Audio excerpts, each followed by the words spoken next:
You are listening to another AlwaysMoto production.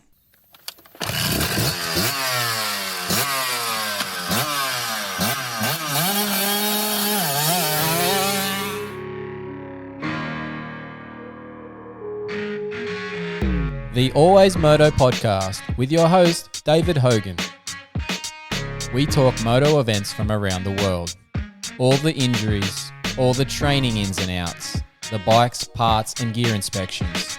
The results, we interview your favourite riders. It's the AlwaysMoto podcast. We occasionally have some coarse language and the odd stuff up along the way. If you don't like it or you don't agree with us, turn it off right now. I'd like to remind you that he is not a doctor.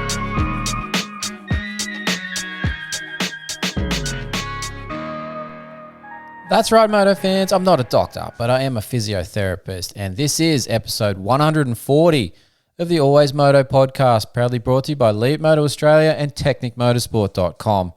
I'm your host, David Hogan, the physiotherapist who knows the injuries and fitness needs of our sport of motocross and supercross, and we go through everything and anything moto here on the show because everything is always moto here on the AlwaysMoto network. This week's show, we're joined again by our man Anthony Wakeham from Finance My Bike to talk some Aussie off-road stuff. We get Andy Wilksch from the Beta Australia off-road team on the line.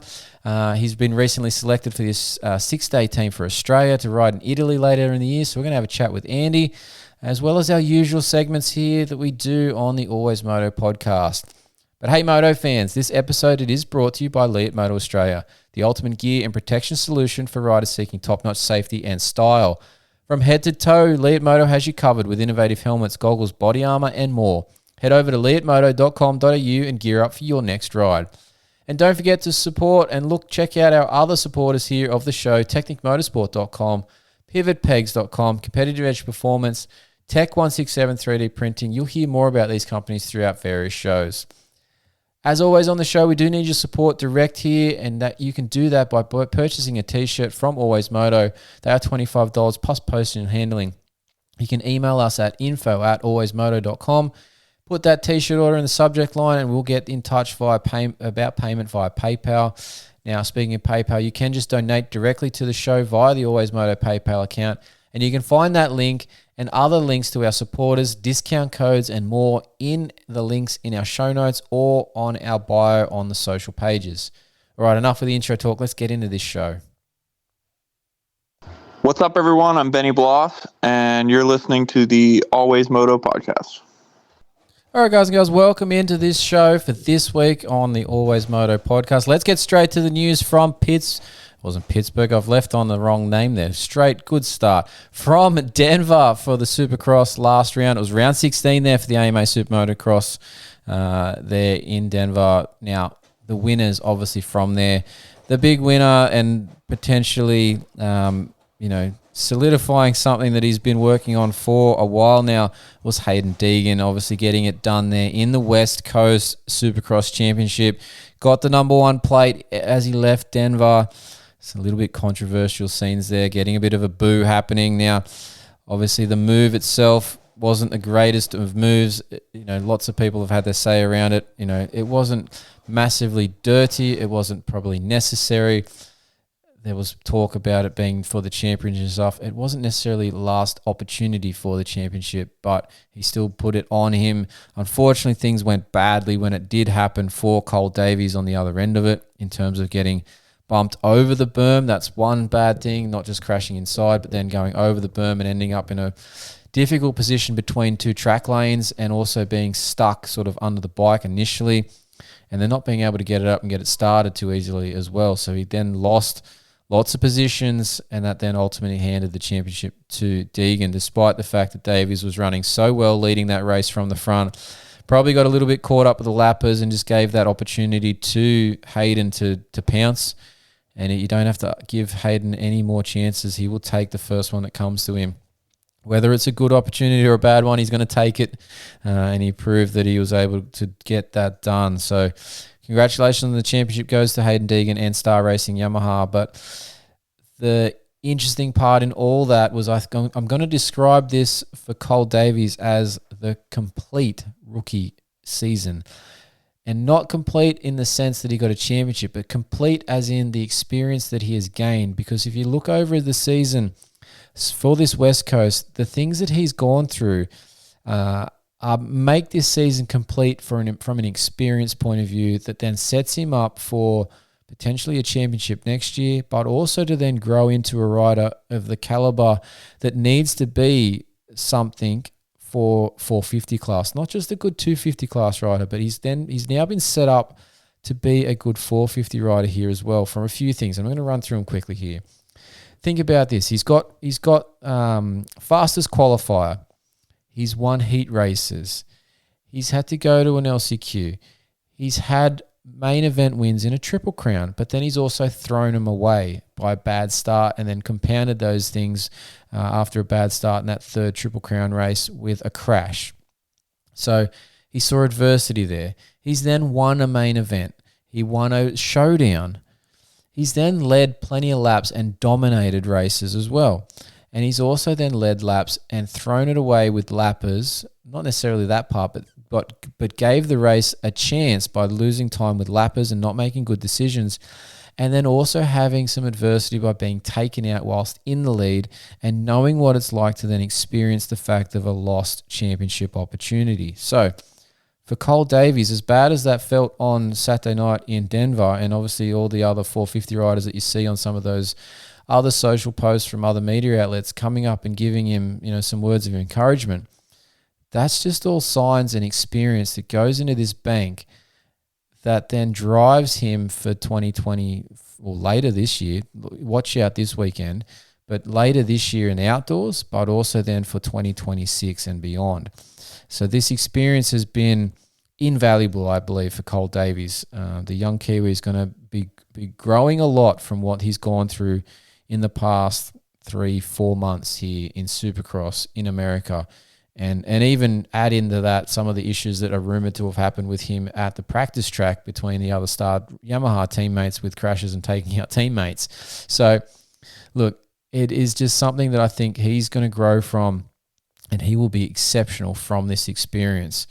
And whether that then translates to a big him versus Deegan rivalry in the future, we'll wait and see on that side of things. But for the moment, the look in his eye when he got on the podium and he showed good character and not just blamed everybody and anybody but himself for the situation that ended there on Saturday night.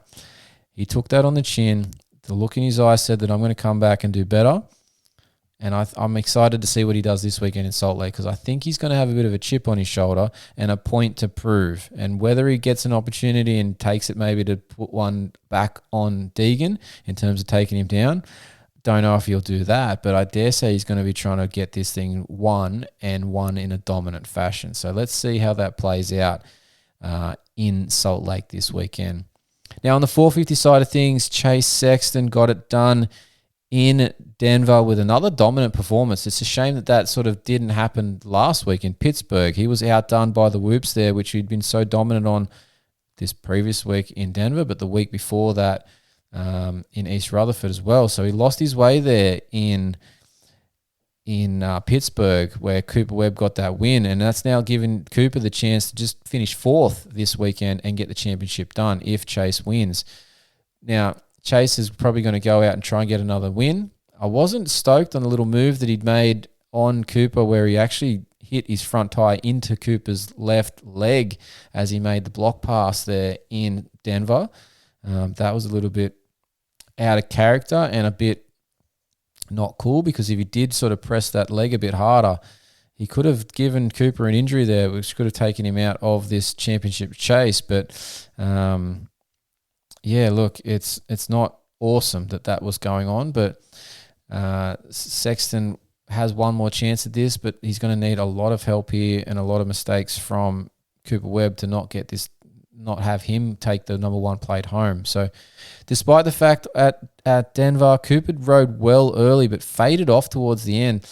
Webb was actually in second place for pretty much the whole moto, apart from the opening laps where he led the first few. But towards the end, Malcolm Stewart came back towards him and almost made a bit of a run at him before Cooper Webb's teammate Justin Cooper on that Star Racing Yamaha caught Malcolm as well, made a pass on him with 2 laps to go, and then actually played a bit of a blocker for Cooper Webb to manage to hold on to the second place. Now, Justin Cooper didn't challenge Cooper Webb at all, just sort of played blocker there and blocked Malcolm Stewart out of it.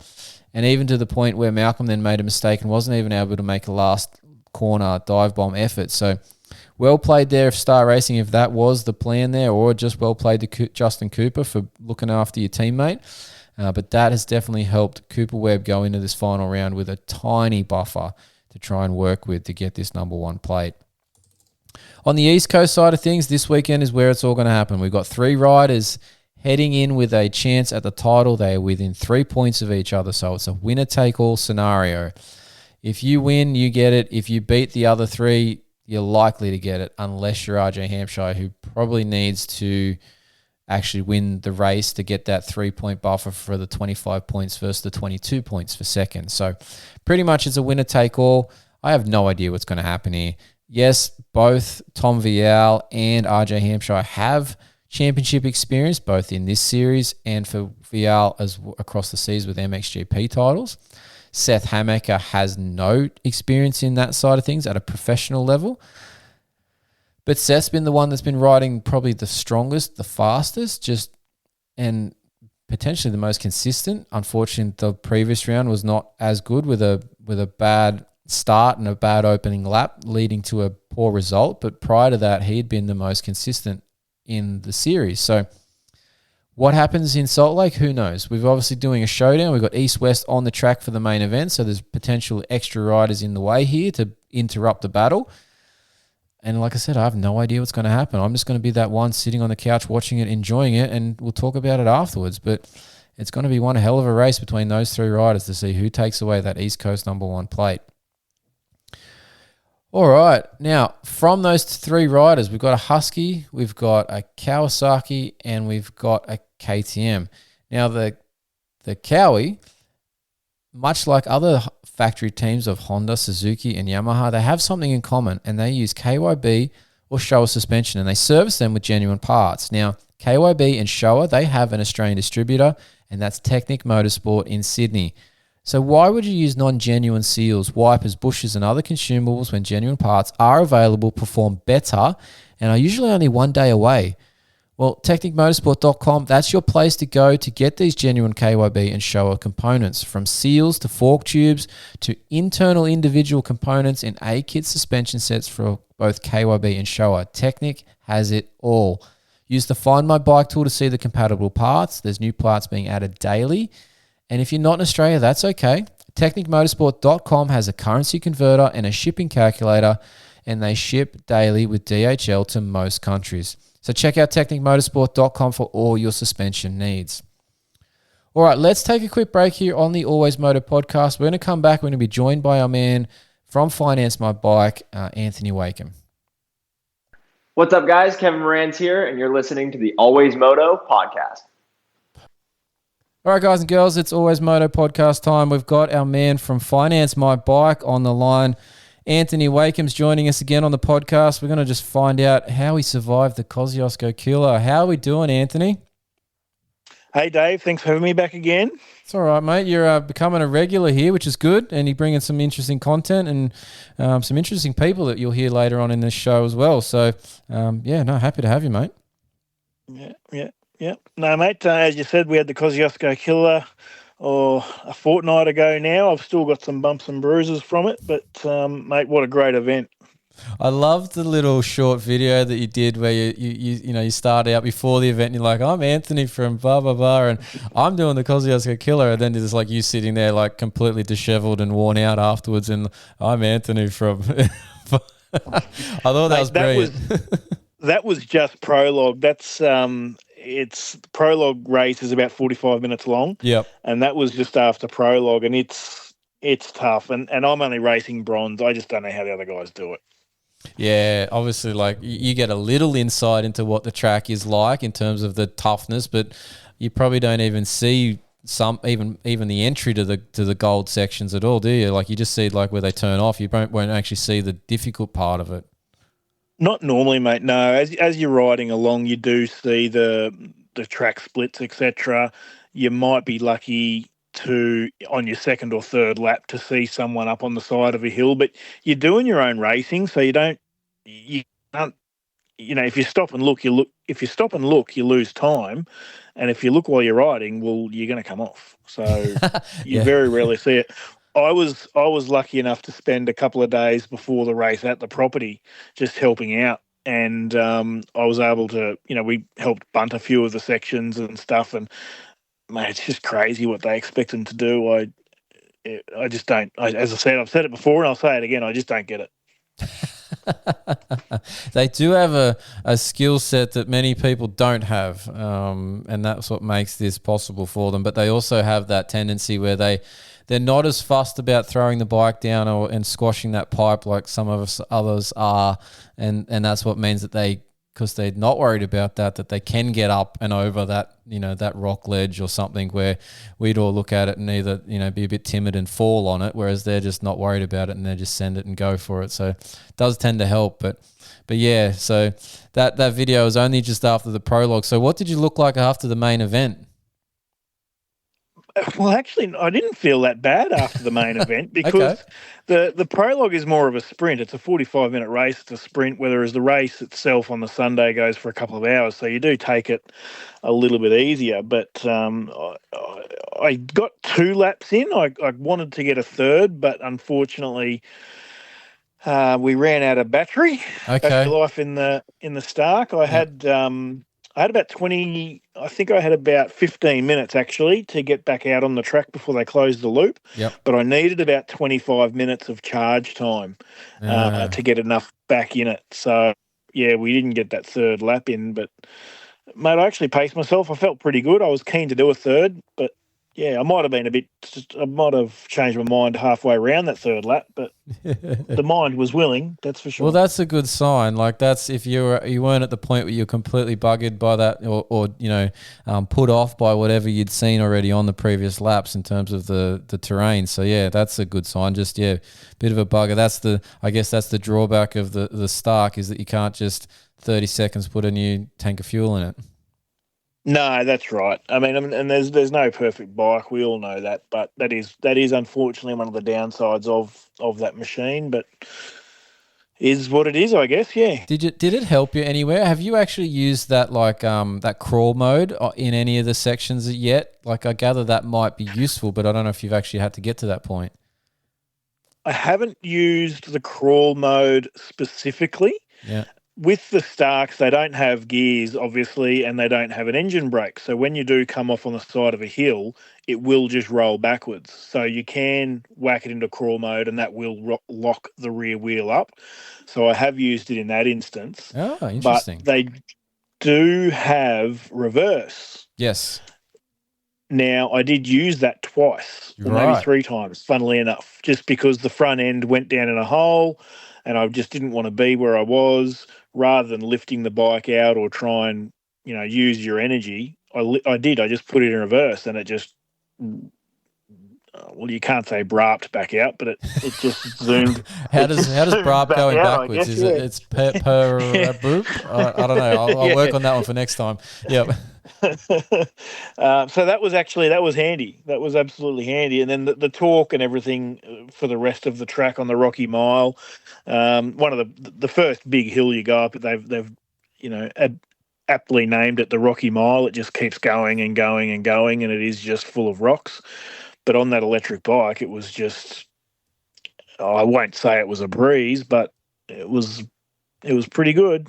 I'd say that sort of thing would be pretty handy with the fact you're not trying to fight which gear you're in to be optimal gear and or then fanning clutches to try and keep the revs up. It's just, you can just, throttle when you need to sort of thing and brake when you need to. No burning clutches, no overheating radiators, mate. It was a breeze. Yep. Yeah, well, that side of things is probably the massive positive on it. So that's probably why you could feel like you could go for the third one, just, buggered on the charge side of things. So, not to worry about that. But, so the event was otherwise awesome. Mate, it was a great event. I love the events that Greg puts on. They're always, I think, from my point of view, very well run. They're a good crew of guys there. we were speaking about the bikes before, how they're not too worried about dinting pipes or scratching. Mate, you go to a motocross or you go to an AEC or something like that, and everyone's got bikes that are mint.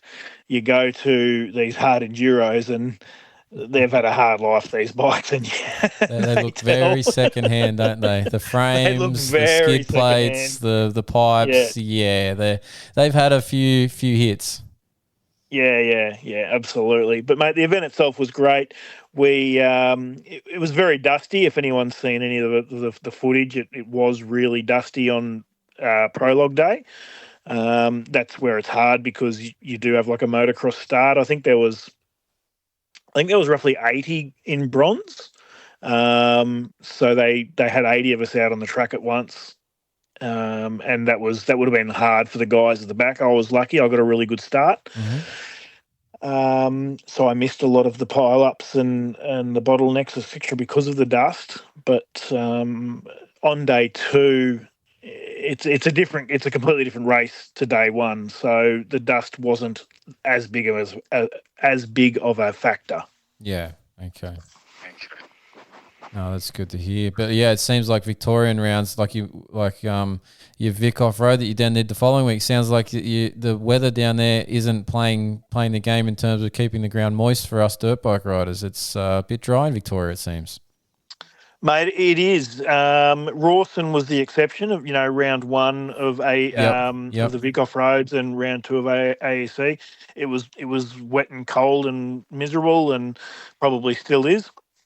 But everywhere else I've been, over there, the hill climb at Alexandra, Kosciuszko Killer, now Dartmoor, mate, it's been very dry. Very dry. It's a bit disappointing, but anyway, it is what it is. You can't always, the weather's not always on your side as you need. So, no. Mate, we're in Australia. We've got to remember we are in Australia. Yeah, we do get all ends of the spectrum, don't we? And sometimes in one day. So, not always fantastic, but yeah, all right. So yeah, good round there for the Kosciuszko Killer. They're not back on again for a couple of weeks, are they? For the next hard enduro side of things. Next hard enduro. Well, actually, there's a standalone event in a fortnight in Mafra. It's called the Mafra Mayhem. Okay, that's not part of the actual championship, but is it? No, it's not. It's still under the new AMCA banner. Yep. But it's not actually part of the Oz Hard Enduro Championship. No. Yeah, because I think I'm just finding the dates here. The Marumba Madness is the next one in Esk in June 14th, 15th. So yeah, a couple of weeks away. Yeah, that's right. It's the week after the Fink, I believe. Yes. Yeah, that's in your massive trek area, isn't it? From wherever you got to be before Fink to then Fink and then Fink to Queensland. So yeah, a bit of driving coming up in your future, mate. Lots of white lines, mate. Lots of white lines. Nah, cool. So then you headed down to, you said Dortmund. Dartmoor. Sorry, I'm just mixing up my A's and my O's there. For the Vic off-road round 3-4, correct? That's right, mate. Yep. Yeah. So how was that? How is it that you end up at all these different events, mate? 1, but 2, what makes you pick out going to the Vic off roads and stuff? And I gather they're obviously a reasonably run and entertaining event to be a part of. Mate, they're very well run. The guys and girls on the committee there, they just really love what they do, and they're really passionate about it, and they just do a really good job. Also in Victoria, I think the amount of humans they've got in a smaller area, there's more riders per capita, I guess, than probably Queensland and New South Wales. They get a lot more, that enables them to get a lot more people at the events, which gets more sponsorship, which gets just a better overall event and a better vibe. Yeah, I think they don't have to travel as far either. Like the state's obviously not as big as a New South Wales or Queensland especially to try and then draw them in. So yeah, that probably does help with your attendance numbers, doesn't it? Yeah, that's right. I think a really big drive for those guys is 5 hours, for most of them. So, so I think that's in their favour. But, I've been very lucky, with the New South Wales off-roads and Vic off-roads. None of the rounds and the Australian Hard Enduro Championship, none of the rounds actually clash this year. So that's amazing. Even though I'm doing a lot of driving, I was very lucky in the fact that none of them actually clash, so I get to go to all of them. Yeah, so there's a fair bit of luck with that. Yeah. Yeah, definitely. And so what was the action like down there? Who was going fast? Mate, I think they everyone was going fast except that guy on the electric bike. I really that struggled. guy that has financed my bike on the side of it is that guy you're talking about? Or That's that guy. that mate. guy? Yeah, Okay, yeah. yep. I just rolled around so everyone could see my radiator shrouds really well. Got to position the body correctly so the knee's not blocking half the logo. Yeah. That's right. Yeah, no, mate, I struggled. It's very sandy soil there. It was very sandy. It's like a black sand. Mm-hmm. When moisture hit, it actually turned to like a paste. So yeah, right. The old nose boogers in the shower that night were pretty ordinary. Lovely. To paint a picture, but very whooped out, very dry, very dusty. They wanted to run the cross country on the Saturday. Everyone rode round in practice, and as much as everyone wants and loves the cross countries down there, like they're really into them. Yeah. Everyone just knew it just wasn't going to happen. Yeah. So they made the right call. It wasn't what we wanted to hear or what we wanted, but it was definitely the right call. And they changed the Saturday to super sprints instead of the cross country. So I think it was a 16 or an 18K loop. And I think we ended up doing two super sprints in the afternoon. The juniors got to do their cross country, but the seniors, we just had to settle for super sprints. And then on the Sunday I'd have to double check. I think we did 6 normal sprints, yeah, depending on whether you're on the pro track or the clubby track. Yeah, nice. So it sounds like you still got, despite the fact of the cross country side of thing getting, pushed. It sounds like you still got plenty of riding time in. Yeah, mate. There was still, guys were still buggered. There was still bikes breaking down. Like it was still a normal weekend. There was no clean bikes going home.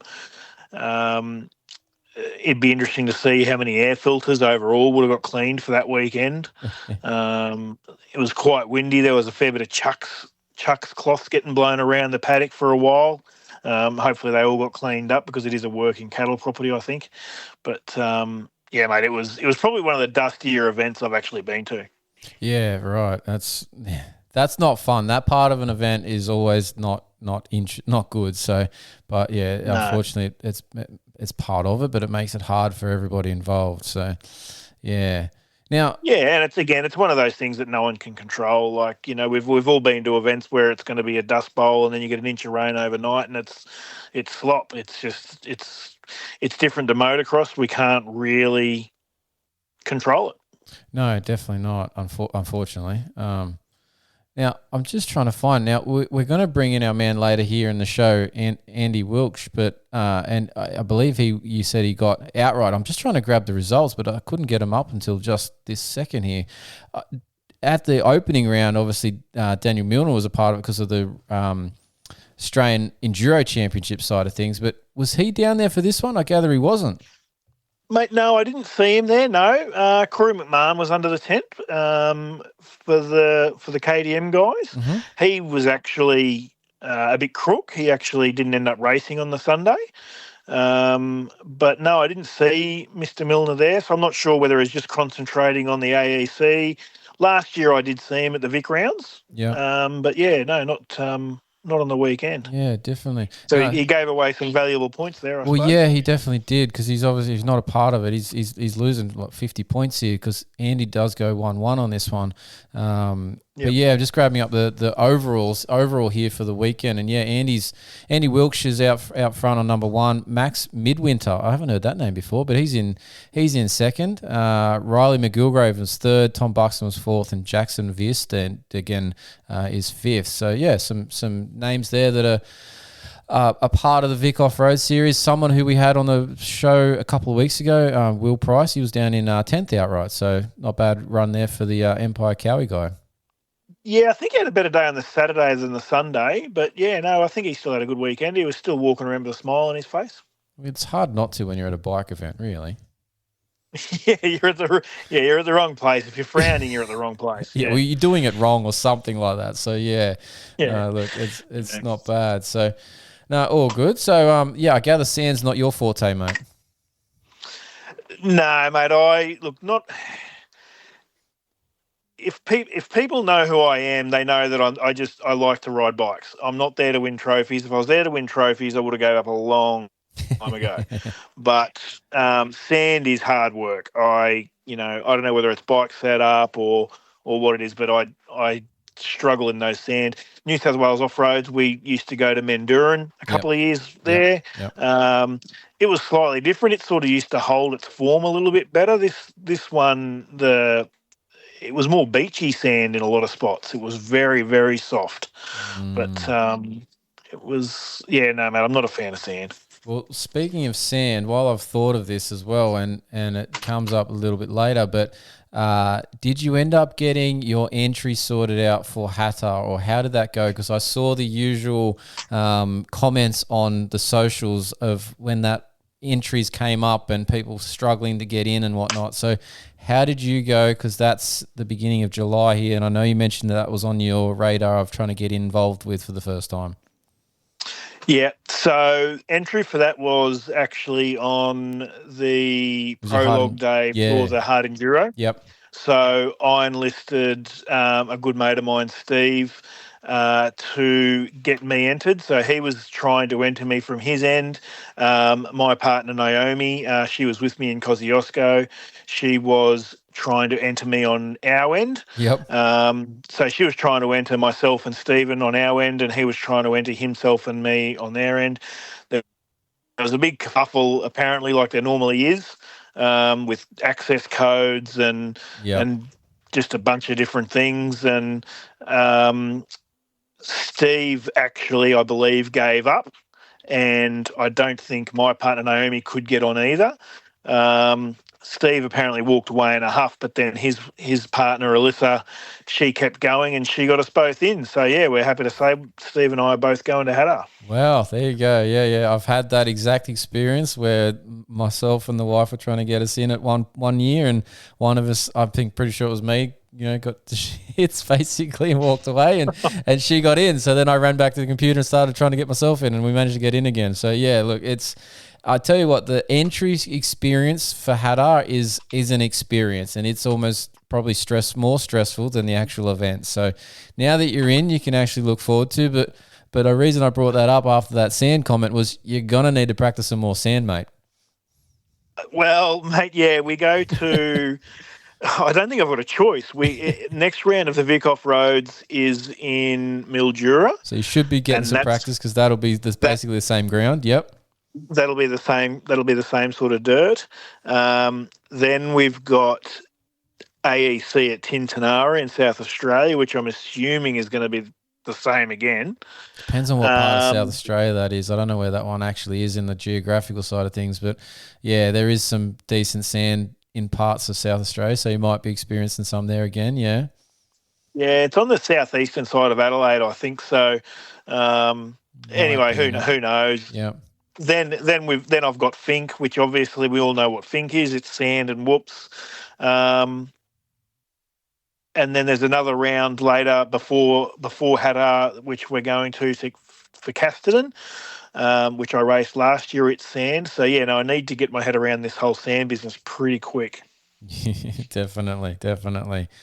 Well, I guess we're up to that point of the call where we go, where are you this week, Bart? Like, where has the travelling finance my bike caravan ended up this week, mate? So, mate, I think I drove past your house before. We're in Maitland.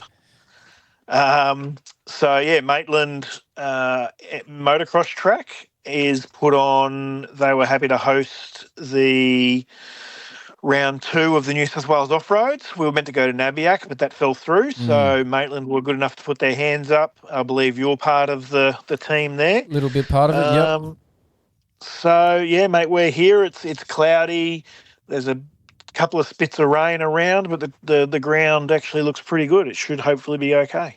Yeah, look, it's we've been out there a couple of times now putting some effort into the track, but things have changed weather-wise. It sort of made the track not probably end up where it was originally planned to be because there's some low-lying sections there that potentially we're going to end up flooded or soaked at least and not probably great for riding on. So there's been some stuff moved around, but Yeah, look, it should be all right if the weather holds out. But as I've said that, it's raining at my place and I'm half an hour away from there. So we'll see what happens on Friday. We're recording this Thursday night. So, yeah, still a bit of time for it to either go well or go poorly weather-wise. Hey, well, I've been at this track 3 other times where the conditions have been okay, and then we've had like 3 inches overnight, which no one even expected. I've seen swags floating. I've seen, tents getting blown away. So I'm, I've set a couple of quick shades up, and they've been pegged into the ground. That's for sure. You're in the Hunter. We do get some good weather, particularly April, early May. So we have had a fair bit of rain in the last few weeks. So the ground, you shouldn't have any dust issues this weekend. That's one positive for you. You won't be doing the dust boogers this week, I doubt. But you definitely might be digging a bike out of a mud hole at some point. If we if it doesn't rain again, there might be a bit of a sloppy section somewhere. So it should be a bit different conditions than what you've had the last few weeks. So, but it should be a good event. We've got cross country format on the Saturday, sprint format on the Sunday for the New South Wales off road. So that's going to be a nice setup there. But yeah, it is good of the club to take on this at short notice somewhat because of the bit of a change in venues and club hostings and stuff from the original plan of Nabiac there. But yeah, looking forward to it. I'll be out riding Sunday as well. I think we're going to end up in the same class here, mate. You're in the veterans class, correct? Yeah, just don't say that out too loud, mate. Well, I don't want to say it out loud for myself these days, but I am in that class now. It's just mind and body all tell me that I'm not in it, but yeah, apparently my birth certificate says otherwise. Mate, a lot of people laugh at the over 35s and over 40 classes, but you've got to remember a lot of the guys that are still riding used to be ex-pros or are ex-pros or however you want to word that. The over 35s is actually one of the more hotly contested classes after the pro and expert. Well, I had a look at that entry list. I think it was yesterday. I had a look at it and I thought, oh, bugger. We've got former E3 national champ Jeff Braco in the veterans class, and we've got former top running pro and son of a legend of the sport, Josh Ballard, in the class as well. So these guys are getting old too. Right. Yeah, absolutely. It's not a veterans class, that's for sure. It's the fast guys class. It's definitely a fast guy class. Yeah, it definitely is. No, so yeah, it's going to be an interesting weekend. I believe there's like 170 entries. Don't quote me on the number, but that's what I sort of got mentioned at one point when I was talking with a couple of the other guys that are a part of this. So there should be a decent roll up. Hopefully everything goes off without a hitch. Yeah, that should be a good weekend, mate. Hopefully, yeah. Yeah, definitely. Now, it's a 3-hour cross country on Saturday for the veterans because they're in with the pro experts. What's your tactics here, mate, with the start? Have you got a charge point in the midway here, or what's your go? No, mate. I'll probably. I learnt my lesson at Rawson with the cross country there. I'm going to run my KTM. I've got a KTM 350 that I'll be running for Hattar and Fink. Yep. So. We'll do a bit of a gearing change on that, and we'll bust that out. I'd say, yeah. Yeah, it's probably but you are making me nervous. I did think it was only a 2-hour race. I'm pretty sure it's 3, or it's not like 2.5 or something, isn't it? For that, it ends up being 3 for me every time I've done them because usually I miss the. By the time you do that extra lap. Yeah, exactly. I miss the finish line by like a couple of minutes, and then I end up doing a whole another 20 minutes around the loop. So it's usually about 3.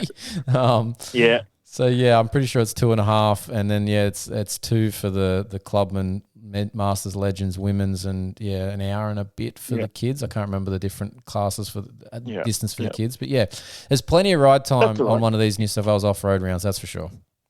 Yeah, no, it's good. With the weather that we've had the last couple of years with the New South Wales, we haven't really had the opportunity to do a cross country.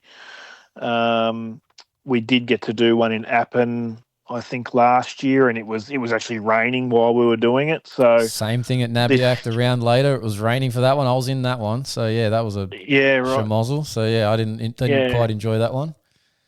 No. So it should be a good weekend. There's a decent roll up of riders. The weather's looking semi-favourable. I'm sure you guys have done a good job marking the track out. Let's I hope was so. here with Mick Knight here this afternoon, and you don't see him sort of talking the track up too often. He's pretty excited about it as well. So yeah. Oh, that's good. Hopefully Mick doesn't have to do too much swinging of any hammers or anything this weekend, because he's just recently off a shoulder whole replacement. So yeah, good to see that he's still out and about and volunteering his time to be a part of the series too. So yeah. Yeah, mate. I think he'll be doing a lot of pointing tomorrow, saying, "Hey, do this, do that, do this, do that." So. Yeah, let's hope so, because he doesn't want to affect that recovery of his. But no, it's good that they're still a part of it. They love obviously being a part of this sport. So no, it's good. It's good. So what then? I guess after this weekend, where's the Finance My Bike caravan heading to next? So we're heading down to Mafra for the Mafra Mayhem in sort of southeastern Victoria, I think you might call it. Okay, and that's next weekend, yeah?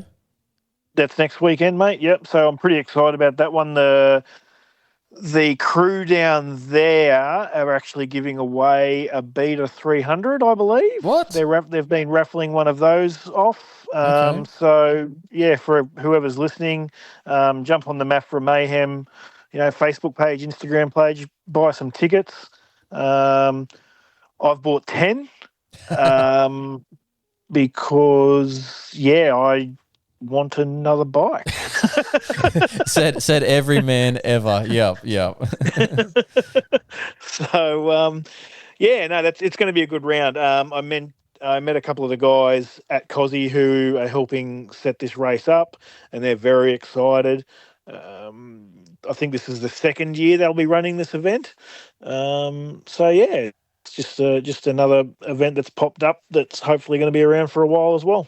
Yeah, no, awesome. All right, and then where are we going to next? Because that's only 1 week away. You're mentioning Fink, which is beginning of June. So you've got a couple of weekends in here yet. What else is in the schedule in the short term? So it'll be round 5 and 6 of the Vic Off Roads at Mildura. So another sandy event. Oh, that's right. You mentioned that. So that's in between. Yep. Yep. And then the travel actually works in my favour for the next couple of weeks. So head straight back down to Mafra, over to Mildura, down to South Australia for the AEC, and then back up to Fink. So At least I'm going in the one direction, kind of. Kind of. Yeah, you're sort of starting to make a bit of a J out of it at the end there. But yeah, anyway, it's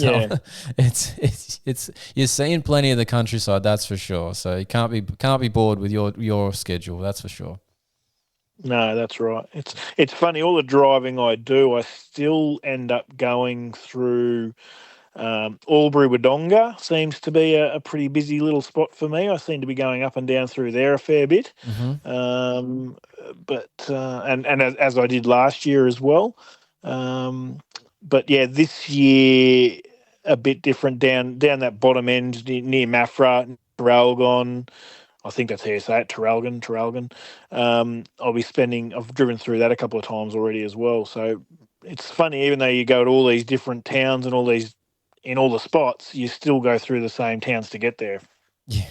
Yeah, definitely do. The main parts of these link ups is you end up traveling the same ground for majority of it, unfortunately. But yeah, it is how it works out. All right, mate. Look, looking forward to seeing you on Sunday. I'll see you when I'm looking at you on the race line probably somewhere. So we'll catch up there. But look, good to have you on the show again, and we're going to jump into our interview here. So you're going to stay on the line, and we'll just hit pause, and we'll go in and get this one happening here next up. So yeah, appreciate it, mate. Yeah, no worries, mate. Yeah, we've got Andy Wilksch coming up. He's one of the top guys down there in the Vic Off Roads and in AEC. I still can't get my head around that. You got to pause before you do it, so you can make sure you get the right acronym out. I've just got that same problem. Yeah, that's right. But he's one of the real gentlemen of the sport. He's always happy to say good day. He's never yahooing and carrying on. He's always very professional. He always presents really well. He's a good representation. He's a good ambassador, I should say, for Beta Australia. He's actually one of the nice guys, this guy. So yeah, looking forward to this interview. Yeah, cool. All right, mate. We'll pause here for a quick break, and we'll bring that interview straight in after this. Cool. Thanks, mate. We'll see you soon. See you soon. Hi, my name's Will Price. I ride the Australian Enduro Championship, and you're listening to the AlwaysMoto podcast. Joining us this week on the AlwaysMoto podcast, we're going into the depths of the Australian Enduro Championship and the Vic Off-Road Championship as well. We've got one of the top riders from that series who's also just been selected for the six-day team for Australia later this year. I believe it's Italy they're heading to for this year's event, if I've got that correctly. And Andy can fix that up here in a second if I've got it wrong. But he's riding for the Beta Australia off-road team. He's the number 32. It's Andy Wilksch. How are we doing, Andy? Yeah, good. Thank you. Thanks for having us on. No dramas at all. And we've also still got Anthony from Finance My Bike on the line. He's going to just probe you with a few extra questions too, Andy. Yeah, sounds good to me. Thanks for coming on, Andy. Yeah. Now, Andy, you've been competing down there in the Victorian side of things, and as well as the Australian Enduro Championship with the Beta guys. How's the season in 2025 going so far? I see you're about fourth in the pro class, well, the outright championship for the Australian Enduro side of things. So not too bad. How's that season been going for you so far? Yeah, so far so good. Obviously my second year with the Beta Australia team, and yeah, I got a lot more knowledge about the bike, and obviously fit and healthy this year, which is nice. So last year was a season coming off a knee reconstruction, so no bike time and no pre-season. But yeah, to come into this season fit and healthy made a big difference, and yeah, just a bit more confidence with the bike and everything around that to get some results more up the pointy end, which is awesome. So is that like a first sort of major injury that you've had to sort of work your way back from? Because that's no mean feat to get back from a Rico. We hear these things in the States and stuff, and like Jet Lawrence at the moment doing like a 2-month recovery from an ACL, but that's not the usual sort of process. Yeah, no, I've had a few little, I guess, speed bumps along my career. I've seems to always come at an interesting time in my career, I guess, but that's probably for another podcast, I'd say. But yeah, definitely had some setbacks to work through, but yeah, this was just another one. It was a pretty pivotal one because certain mindsets on it could be like, my series or my I would just say career's almost the tail end. There's no point fixing it. Just finish it off like that. But I felt like I had a lot more to give, so yeah, made sure we got it right and sacrificed a bit of stuff last year, but yeah, good to come full circle with it. Yeah, did it mean you missed out on much in terms of, like, I gather, depending on when it happened exactly, but I gather you missed out on like being a 6-day selection for the previous season there as well because of that stuff. Like, did you miss out on much bike-wise, time-wise? Yeah, definitely. No, we pretty much sacrificed the whole off season to get it right. I got it fixed early December, and then it was a 3-month turnaround, which is pretty quick for an ACL Rico sort of thing. But yeah, we sort of, obviously with no bike time and things like that, we were a bit behind the 8 ball to be in the position to get selected for the 6-day and things like that last season. So you just had to be patient through it all and not rush it. And yeah, it's nice to be fit and healthy this time around. Yeah, and back on it now, obviously, and like Anthony's seen you down in the Vic off-roads last week, and Anthony's probably got a bit to ask you about that side of things too. But yeah, obviously back and about out there. Yeah, definitely not. Enjoying it. It was a rough weekend down there, that's for sure. I want to know how many air filters Andy went through for the weekend. Yes, a lot. I think I'd counted it before. I was up to 12. So, jeez, wow. Yeah, we went through a lot. I think 1 or 2 of them may have been from practicing the week before, but still, there's a lot of air filters to clean in the garage. Was that a sprint that you guys did down there, or cross country, or both? What did you do format wise? Well, it was a bit of all three, actually. We were planning to do the cross country on the Saturday, but conditions just didn't allow it. We ended up doing a super sprint instead on the Saturday, or 2 super sprints on the Saturday, and then just normal sprints on the Sunday. But it was one of the most dustiest tracks or dustiest races I've ever been to. I know Andy does a lot more racing than I do, but I'd like to hear his thoughts on it. Yeah. I've definitely been to some dusty events. We actually raced a across country and SA, similar, I'd say dust, a bit more open space though, so I had space to clear. But yeah, it's pretty nerve wracking. We were like doing the sight lap thinking, how are we going to get a clean run? Like if you don't get the whole shot, you're in trouble here. So luckily, I think everyone made the call to make sure we could see and race the conditions that were there, which worked out for the better, I reckon. Now, 12 filters to me sounds like a filter a lap by the sounds of it. I don't know about you, but that sounds what it sounds like to me math-wise. Yeah, it definitely was. We were actually putting an oil chucks over it as well. So that's how dry it was. It was getting through that and well, not blocking up the filter, but they definitely didn't look great to try another lap, that's for sure. Anthony, you wouldn't have had that problem on the Stark, mate. No, mate, I didn't actually. I was probably one of the few people that were happy we weren't doing the cross country. Well, actually, I think everyone was disappointed that we didn't end up doing a cross country, but I think everyone was realistic that it just wasn't going to work. But being on the Stark, it definitely suited me going back to the sprints. Absolutely, yeah. One of the perks, mate. That's right. That's right. No, all good. So, Andy, what else? Like outside of that one, you I believe you went 1-1 on the weekend down there. So obviously, being out front probably helps from the dust side of things. But was that a venue in terms of terrain or location that was close to yourself and familiar, or you good in those conditions? What was it that helped you out that weekend? I guess the sandier soil definitely suits me better. Like I've grown up on granite sand, which honestly up until when I got back from Europe, actually, it was the first event I ever had that had granite sand up at Cherrybur in Queensland there. Mm-hmm. Prior to that, I was like, man, nowhere has granite sand. I went to Portugal. I'm like, oh, this is just like home. And I'm like, first time I got to race on some dirt that was similar. Yeah. But yeah, it's sort of obviously similar to sand. Doesn't break. Well, it's not as deep, obviously, but it's not like red clay, I guess. So sandier stuff, definitely probably suits me a little bit better from growing up in it. Mm-hmm. And then, I was pretty lucky. I think it was only just over 2 hours from home, Dartmoor. So that's not too bad for these sorts of events. You usually end up sort of spending that 3 hours in the car is usually a close one. So 2 hours is pretty good.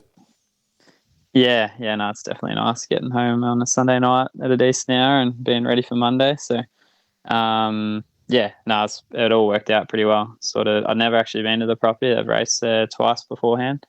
But for one reason or another, I think 1 year I was at 6 day, and then the other one I was actually racing in the South Australian Championship at the time. Oh yeah, nice. Anthony, you headed over to the south side of things, South Australian side of things yet for an event? You're travelling around with your caravan, mate. Surely you've been over there at some point. Mate, I haven't raced in South Australia yet, but we will be going there in a couple of weeks for the AEC round in Tintinara. Oh, yes. Later this month, isn't it? Or is it June? I can't remember exactly the date. I think it's very early June, I think. Yeah. June. Yeah, nice. Early June for that one, yeah. Andy, I wanted to ask, and I don't want to get too personal, who have you got at home? Have you got a missus, a wife, 10 kids and 6 dogs? What's the go there? I've got a couple of those, not the 10 kids, but I got a wife at home, Emma, who comes along to all the events. She's helped me out quite a lot this year. She's pretty well known in the motocross scene as one of the top motocross athletes. Yep. And has been her whole career really. This year luckily she's helped me out quite a bit, taking a year off to get her health on track, and then sort of, I don't know, kicking me into gear with the training and stuff. And then obviously at home, we've got a couple of dogs that mum and dad own, and then we're actually living with mum and dad this year. So they've got a pretty decent house that we're trying to finish off before selling, and sort of builder by trade. So sort of a bit of a balance where got land to train on and a bit of space and save a bit of money for our own place. And that's kind of, I guess, the scenario. The reason I ask is because the guys on the Vic Off-Road team have made a bit more of an effort this year, and they've got these outright round trophies that they're giving away. And the one from this weekend was amazing, but I can't see, as sexist as it sounds, I can't see any woman letting that trophy in the house. Where is it going to go? Yeah, it's technically in the house, but not in any living areas, that's for sure. Now, just for context for the listeners, is this the one that I'm looking at on Instagram that's got two axes and is that a goat head or something on it, or a sheep head or skull on it? I learned it was a sheep's head. I learned it was a pig's head, actually. Oh, right. One of the kids I coached, his mum pointed it out, actually, of all things. She's like, no, see the teeth are poking outside. That's a pig's skull. I'm like, oh, there you go. Yeah, right. It looks like it's rather heavy. It's got a big lump of timber to hold this all together that it's attached to. So it's a decent trophy. Yeah. Yeah, I got a heads up, luckily, before I lifted. They said, hey, it's top heavy. Be careful. I'm like, didn't really want to drop an axe on my head. So. And sharp, too. I walked past it and just sort of just rubbed my finger against the axe heads. And I was like, oh, you don't want to drop that.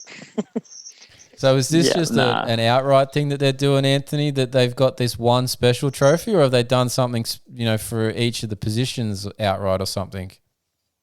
I think it's for the outright pro for or it's designed to be for the Saturday for the cross country. Obviously, we didn't do that. So I think they might have done it for the weekend, Andy. Is that right? Or?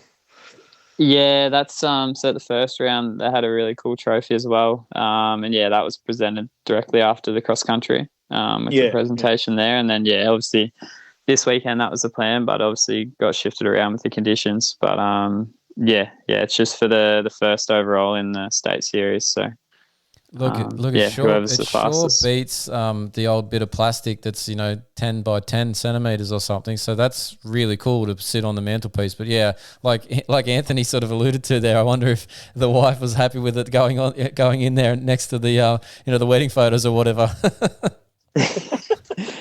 Yeah, no, it's we'll see. Once we get our own place, I think that'll I'll try to sneak it in there. I'm sure she's got enough trophies. I'm sure you can match them in there, mate. Yeah, I got a bit of catching up to do, actually. How is it that you haven't managed? I know you just mentioned before that Emma's sort of taken the year to work on her own health as such, but how is it? I haven't really seen her drag to any AEC events too much like in the last year or two, I think it is. I don't think I've seen her at any of those things, at least in the results side of it. Yeah, no, she actually did do them a few years ago when we first, started dating and things like that. So she obviously come from a motocross background and then started racing the off-roads. Her first one was end of 2018 when she just got back from Europe, actually. So, she rolled in on a 144 YZ and I think whole shot at her first cross country. Didn't know what to do next. So, as many people have experienced when they first come to those sorts of events, they're usually pretty good on a start, but don't know what to do once the track tightens up. Yeah. Yeah. So she's got a little bit of experience in the off roads, which is cool. But then I think from 2021 onwards, she ended up having a full time deal racing motocross. So that's where she probably went missing in the results and stuff like that since then. So. Yeah, nice. And I think she's done okay at Hattah too, is that right? Yeah, she's, I think, 4 times in a row winner of Hattah in the women's 4 hours. So she goes okay. Yeah, she's top 40 against the boys, and she's pretty good in the desert, that's for sure. Yeah, nice. Is it hard not to sometimes be the fastest in the house if you've had a bad weekend, mate? She definitely keeps me honest, that's for sure. You can't slack off. So, oh, that's cool. At least you got a thing to share, between the partners. There is a bit of a common thing to do on the weekends. It's nice. I have the same thing with my partner, and family now with the kids doing the same thing. So yeah, it's a nice thing to have as a common piece in the household that you can talk to about and stuff as well. So yeah, it's cool. Yep, definitely. So, moving forward a bit, like what's on the rest of the schedule? Obviously, later in the year is the 6th day that you're probably working everything towards to some degree, but what else is on the schedule? Are you just doing Vic Off-Roads and Australian Enduro Championship, or you've got some other things in mind for the rest of the 2025? So obviously those 2 series and then also the Hattah Desert Race. So we've got that coming up in start of July there. We always try to get to that event and race it. I've sort of done it since I was on a small 85, and whenever I can get to it, I've tried not to miss a year. So, I got that one on. And then I think we actually have a break between Hatter and the 6 day, so got a bit of time just to dial everything in before we fly over there. And really looking forward to that event as well. What sort of prep that you put into the 6 day side of things? Like, do you change your off-bike training? Do you change your riding times? Because obviously you're spending 6 days is the obvious answer here, but like you're spending a lot more hours per day on a bike at that side of things too. Like, do you change what you're doing, or do you just stick with the same sort of processes and just, obviously go with the fact that that you're capable of going longer duration on a bike and don't really worry about that?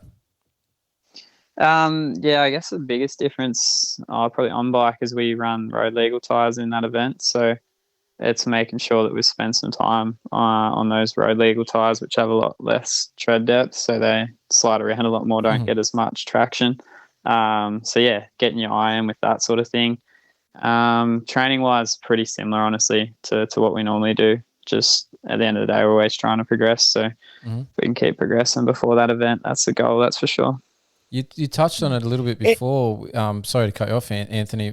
You touched on a little bit before about like that you're a builder is your job. Are you full time with that as well as the racing, or what's your schedule sort of there? Yeah, I'm honestly pretty lucky. My dad obviously runs his own building business, and hence why I was able to do an apprenticeship while racing and everything like that. But I sort of did that first, and then started to be able to get more support with racing as I was finishing my time. And since then, I've been qualified sort of since about 2017, I think. Since then I would almost work as a builder in a way. So a few employers that I've had have understood my racing and allowed us to, ride, say for instance, some weeks 4 days a week and then get a day to train or things like that. So at the minute it's sort of 3 days of work and 2 days to train or catch up on bike prep or whatever it might be at the time. So yeah, nice. Oh, cool. Anthony, you had a question that I cut you off on. Sorry, mate.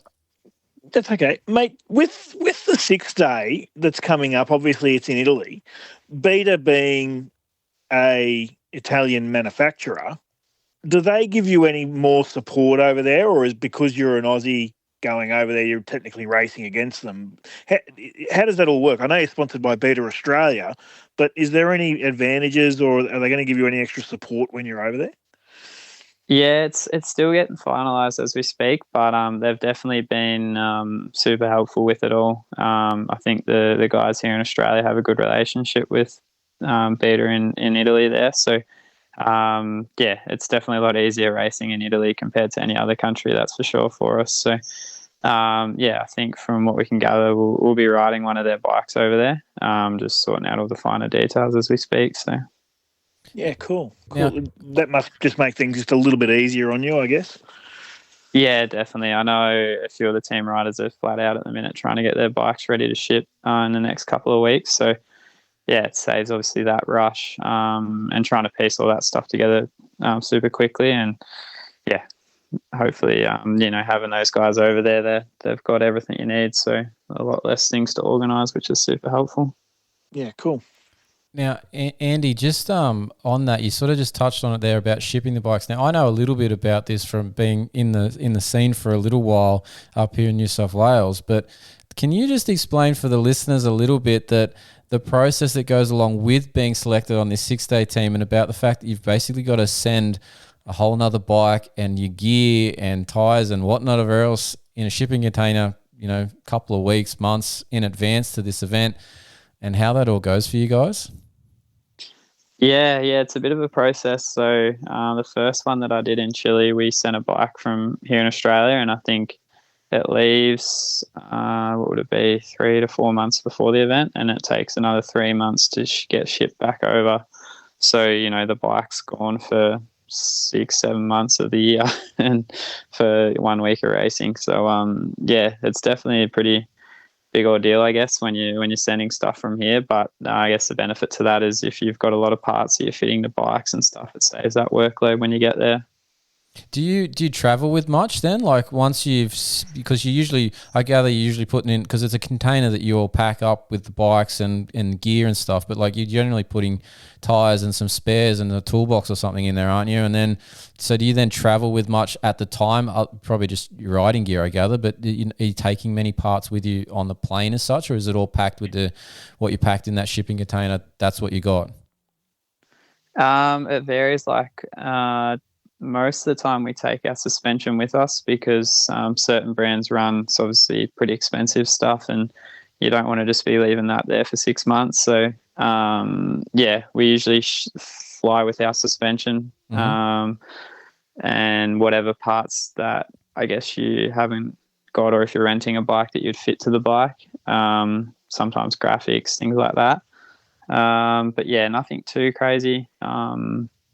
I know when, say, Toddy Waters did his first 6 day with us in France, he had like a separate gear bag just with bike parts that his mechanic brought with him. So they were definitely prepared. But it can vary. Depends on what I guess you need on your bike over there. Have you had any dramas with getting the suspension through customs and, through security checks at airports, or they've all been pretty understanding? Luckily, all the countries we've been to have been pretty good. I think the US is one of the worst, and even New Zealand. The two countries are really hard to get suspension through customs. But yeah, on our end, we've been pretty lucky, and we have like slips and I guess explanations for what's in the boxes and things like that. So it's not just a gun case; it's 2 forks. It's okay, mate. Yeah. Anthony, have you got anything else for him? Yes, mate. You've obviously done a 6 day before, and you'll represent us again this year. You've done some racing over in Europe already. You've done AEC or AORC in previous years. What's left to tick, mate? Honestly, there's a bit here still I haven't done. Obviously, I came runners up in 2022 in the AORC, formerly known now AEC. Didn't quite get that outright title back then. And then, just haven't quite put it together the last couple of years. So I guess like the fire's in the belly still to go after that.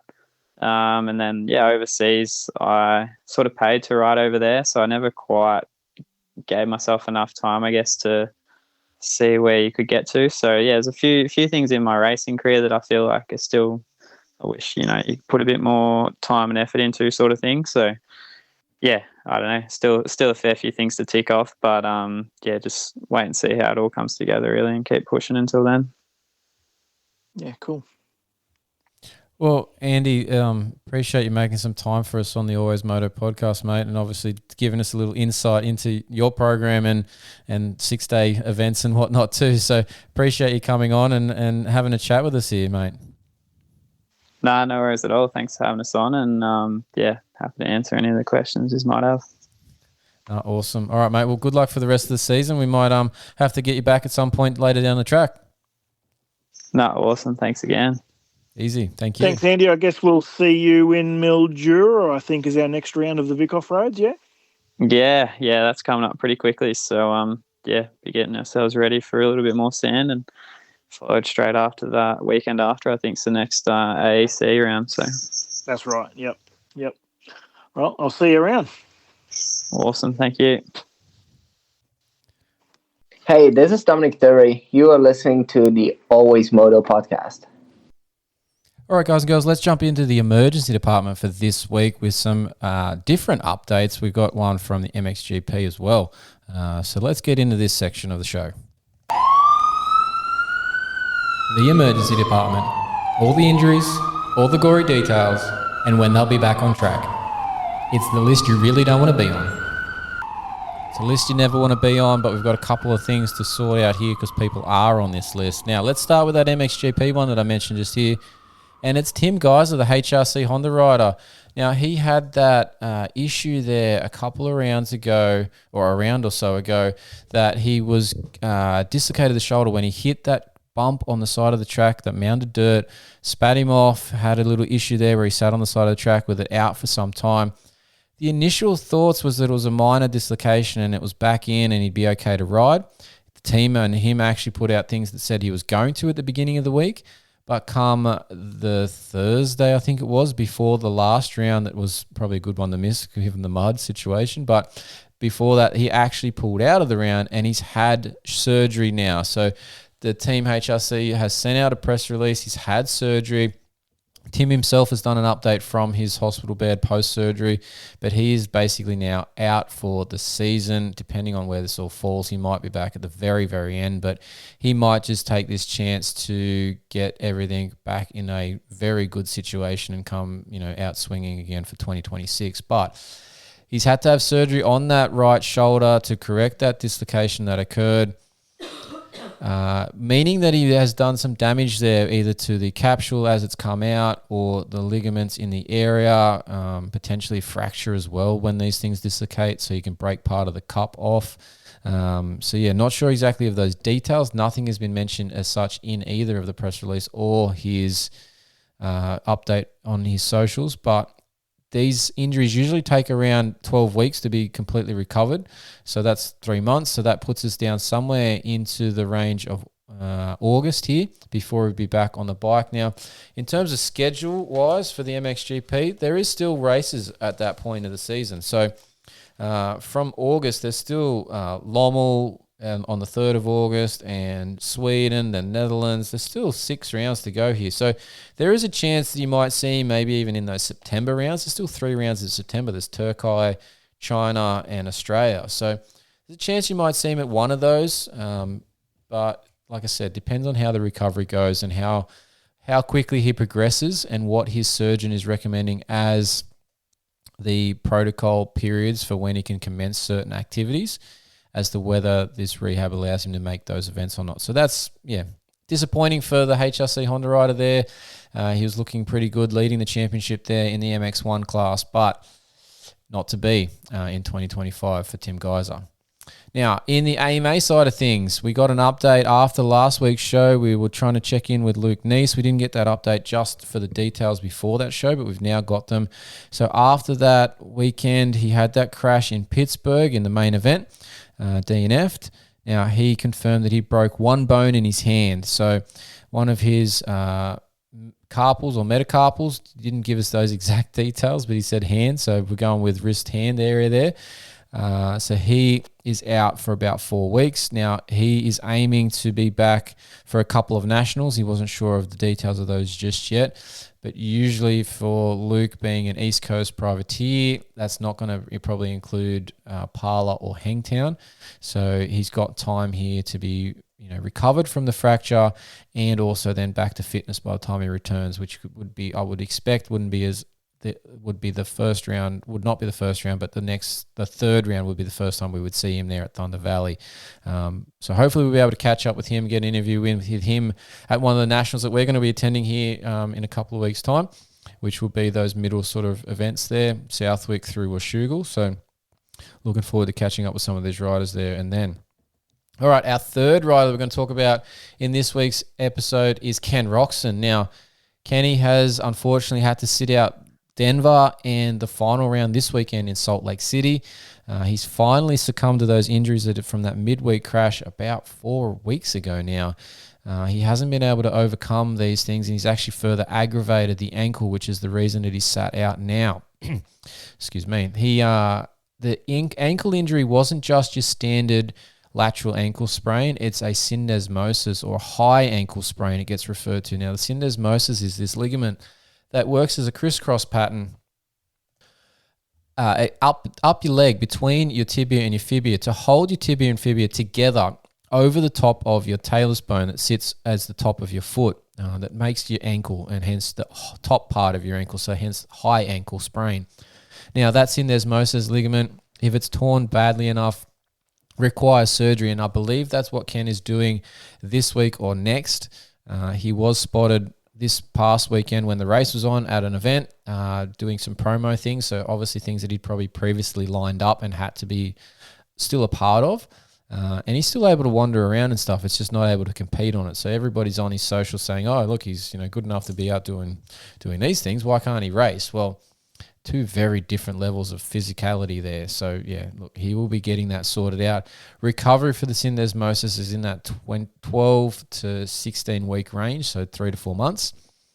But again, these guys, these athletes, as we're seeing here with the recovery of like Jet Lawrence in particular from his ACL, the recovery timeframes for these higher level athletes is tending to be much shorter these in recent times. So as much as we say these generic 12 weeks, 6 weeks, whatever, for different injuries, the time frame it seems to be, at least in motocross and these top level guys, be coming down by weeks, even months on what our normal population would be getting to. So your Joe Blows, just purely based on their commitment to their recovery and the access to rehab that they have. So, yeah, things are progressing a lot faster in the sport with recovery these days. So, not sure exactly when Kenny will be back. He doesn't usually do most of the outdoors anyway, so we wouldn't probably see him until the end of outdoors. Maybe if he's going all right, you'd see him at Ironman as a bit of a prep and a nod to getting a pick for the Team Germany for MX of Nations, because it's going to be at Ironman later this year.